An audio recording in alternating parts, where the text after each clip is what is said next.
Hello students, today I am going to explain you about sound waves. Sound is a form of energy that produces the sensation of hearing in our ears. Although we do not see sound, but sound reaches our ears in the form of waves which are formed due to the vibrations of the particles of the medium. These waves carry mechanical energy of the vibrating particles with them so as to produce a sensation of hearing in our ears. Sound is produced by vibrations. To prove this, we do an experiment. We take a small table tennis ball and suspend it with the help of a thread and bring a tuning fork closer to it. When the tuning fork is not vibrating and is brought closer to this suspended tennis ball, nothing is observed, nothing happens to the ball, and no sound is produced. On the other side, if a vibrating tuning fork is brought closer to it, we find that the ball moves away and the sound is heard, thereby proving that the sound is produced due to the vibrations. Sound propagation requires a material medium. To understand this, we do the bell jar experiment, which you boys have already done in your previous classes. We take a bell jar and inside the bell jar we fix an electric bell. On completing the circuit and pushing the button, we observe that the hammer is seen striking the gong, thereby producing the sound. Because the air is present inside the bell jar, the sound propagates and we are able to hear the sound. On the other side, if a vacuum pump is attached to the bell jar and air is removed slowly, we find that the hammer keeps on striking the gong and the loudness of the sound keeps on decreasing. Once all the air is removed with the help of the vacuum pump, we find no sound is heard even though the hammer is seen striking the gong. So we can easily say till the air is present, the sound is heard, and when no air is present, means no medium is there, no sound is going to be heard. Now coming on to the mechanical waves. The mechanical waves are those waves which require a material medium for their propagation.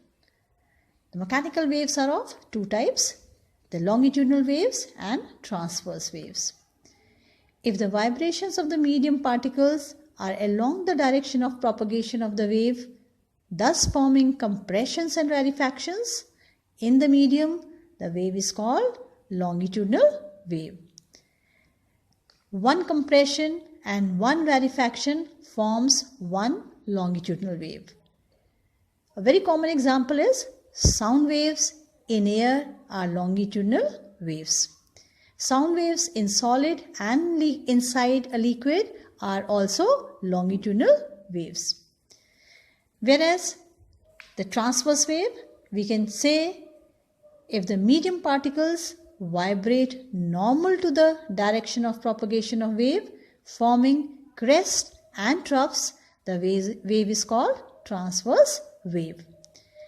One crest and one trough form one transverse wave. In the diagram here, we have shown 1.5 wave. Sound waves in solid and on the surface of liquids are transverse waves. A very common example of it is light waves in air are transverse waves. Talking about the characteristics of the wave motion, we can say a wave is always periodic. Due to the propagation of wave in a medium, the particles of the medium vibrate about their mean position and the energy is transferred with a constant speed from one place to another place of the medium. Some common terms we can talk about of the wave motion, that is amplitude, frequency, wavelength, wave velocity, and if you are asked to give a relation between the wave velocity and wavelength and frequency, then we can easily say wave velocity is equal to frequency into wavelength. Coming on to reflection of sound.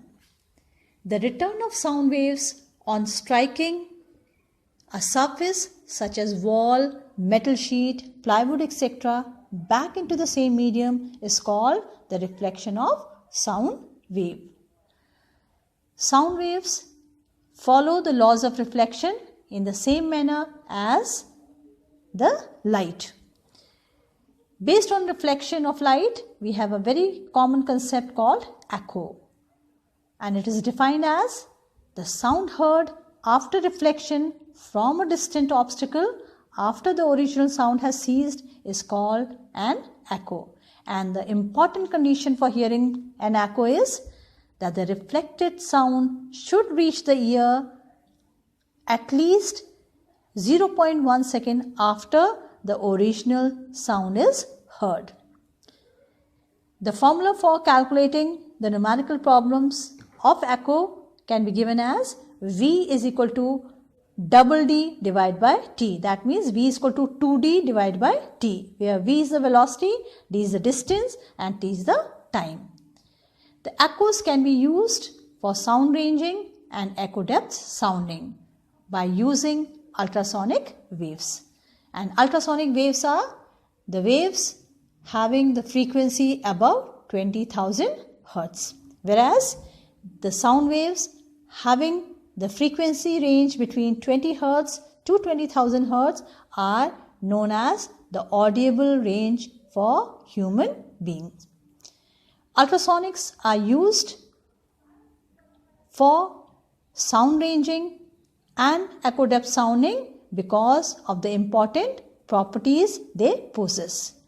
They can travel undeviated through a long distance. They can be confined to a narrow beam. They are not easily absorbed in a medium in comparison to the audible sound, which does not possess these properties. The echoes can be used by bats, dolphins and fishermen. Echoes can be used in sonar for sound navigation and ranging, in radar for radio detection and ranging, and echoes can also be used in the medical field for ultrasonography or ultrasound.